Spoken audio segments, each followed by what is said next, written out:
Chapter 6. Stormy Years in France. In Monsieur Defarge's wine shop in Saint-Antoine, customers came and went all the time.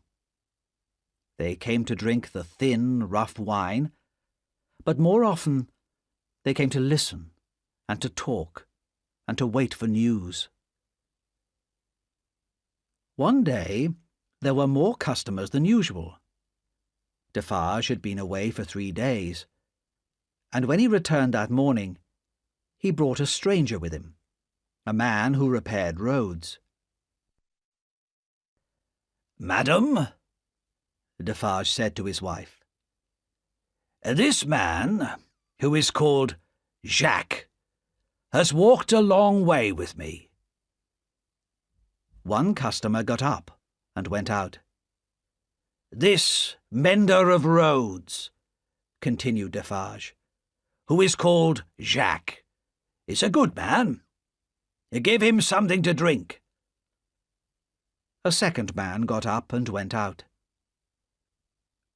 The man who repaired roads sat down and drank. A third man got up and went out. "Have you finished, my friend?" said Defarge. "Then come and see the room I promised you." They went upstairs to the room where Dr. Manette had sat making shoes. The 3 men who had left the wine shop were waiting. Defarge spoke to them. "No names. You are Jacques 1, Jacques 2, and Jacques 3. I am Jacques 4. This is Jacques 5. He brings us news of our poor friend Gaspard, whose child was killed by the Marquis's coach a year ago." "I first saw Gaspard," said Jacques 5, "holding on under the Marquis's coach as it drove into our village. He ran away. But that night the Marquis was murdered. Gaspard disappeared and was only caught a few weeks ago. The soldiers brought him into the village and hanged him. And they have left his body hanging in the village square, where the women go to fetch water and our children play." When Jacques 5 had left them, Jacques 1 said to his friends, "What do you say? Shall we put their names on the list?" "Yes, all of them. The castle and all of the family of Evrémonde."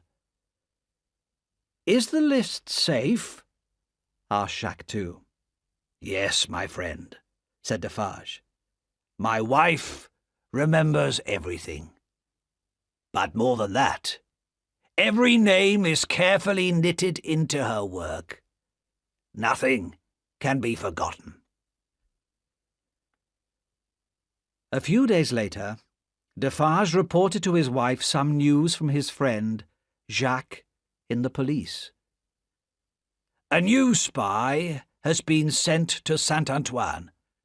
His name is Barsad, John Barsad. He's English." "What does he look like? Do we know?"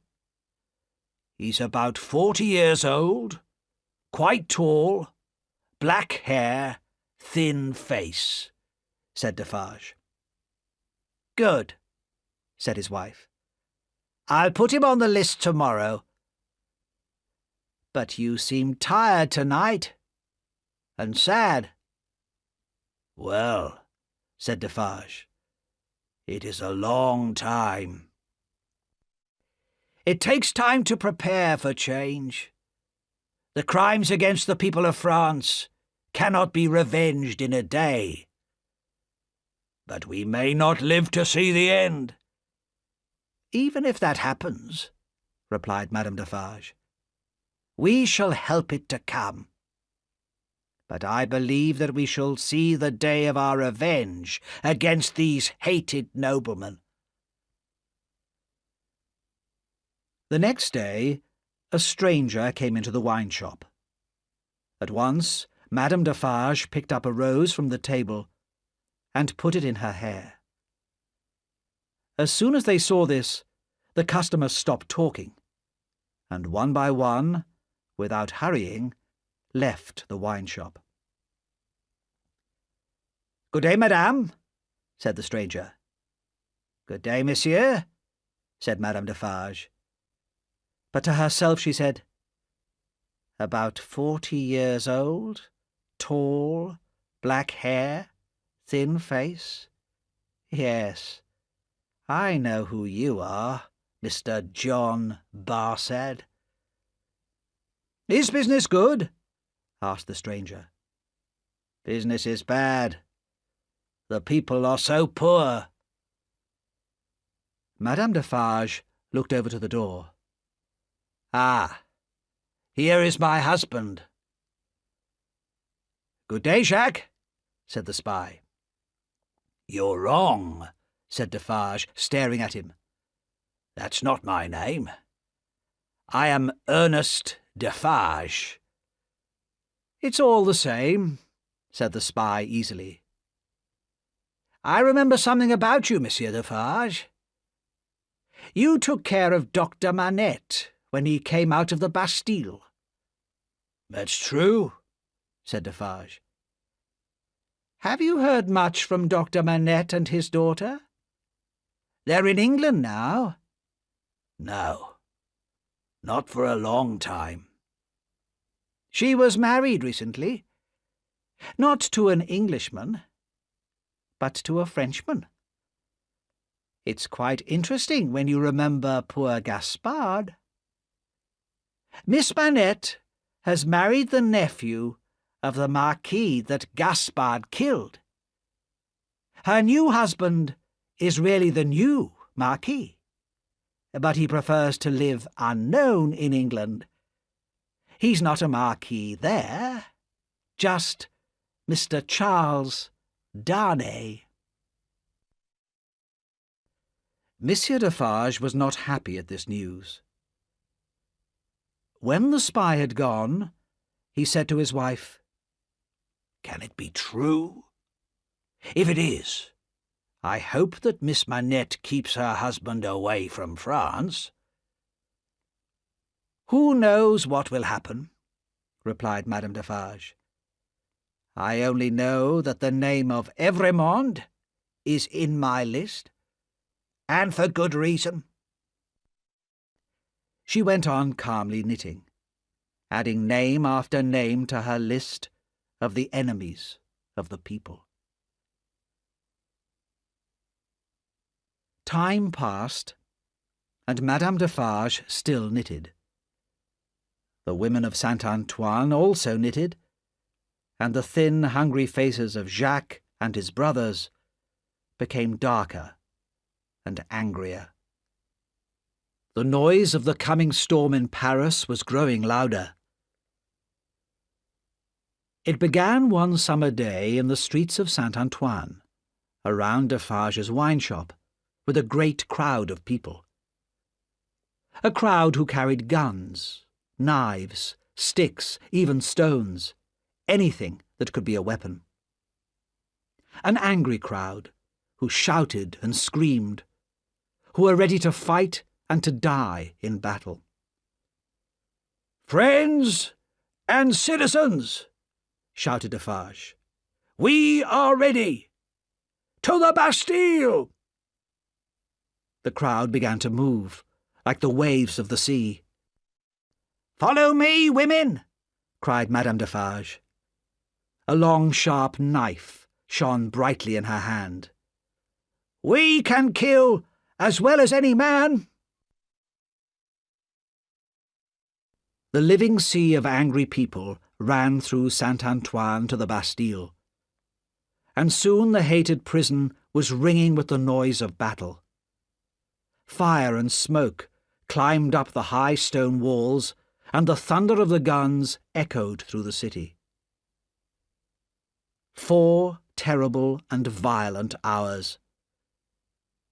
Then a white flag appeared above the walls, and the gates were opened. The Bastille had been taken by the people of Paris. Soon the crowds were inside the building itself, and shouting, "Free the prisoners!" But Defarge put his strong hand on the shoulder of one of the soldiers. "Show me the North Tower. Take me to 105 North Tower. Quickly!" "Follow me," said the frightened man. And Defarge and Jacques 3 went with him through the dark prison, past heavy closed doors, up stone stairs, until they came to a low door. It was a small room, with dark stone walls, and only one very small window, too high for anyone to look out. Defarge looked carefully along the walls. "There! Look there, Jacques 3, he cried. "A.M., whispered Jacques. A.M. Alexandre Manette," said Defarge softly. "Let us go now." But before they left, they searched the room and the furniture very carefully, looking for small hiding places. Then they returned to the crowds below. The Bastille and its officers were now in the hands of the people, and the people wanted revenge and blood. "At last, it has begun, my dear," said Defarge to his wife. It was the 14th of July, 1789. In the village where the Marquis had lived, and where Gaspard had died, life was hard. Everything was old and tired and broken down. The people, the land, the houses, the animals. In the past, everything and everybody had had to work for the Marquis, and he had given nothing in return. But now, strangers were travelling about the country. Strangers who were poor like the people, but who talked about new ideas, ideas which had started in Paris and were now running like fire across the country. The road mender, who had brought the news of Gaspard to Paris, still worked repairing the roads. One day, a stranger came to him as he worked on the road outside the village. "Jacques?" said the stranger. He shook the road mender's hand, and turned to look at the Marquis's castle on the hill. "It's tonight, Jacques," he went on quietly. "The others will meet me here." It was very dark that night, and the wind was strong. No one saw the 4 men who came quietly to the castle and said nothing. But soon the castle itself could be seen in the dark sky. The windows became bright. Smoke and yellow flames climbed into the sky. Monsieur Gabelle called loudly for help, but the people in the village watched and did nothing to save the castle where the Marquis had lived.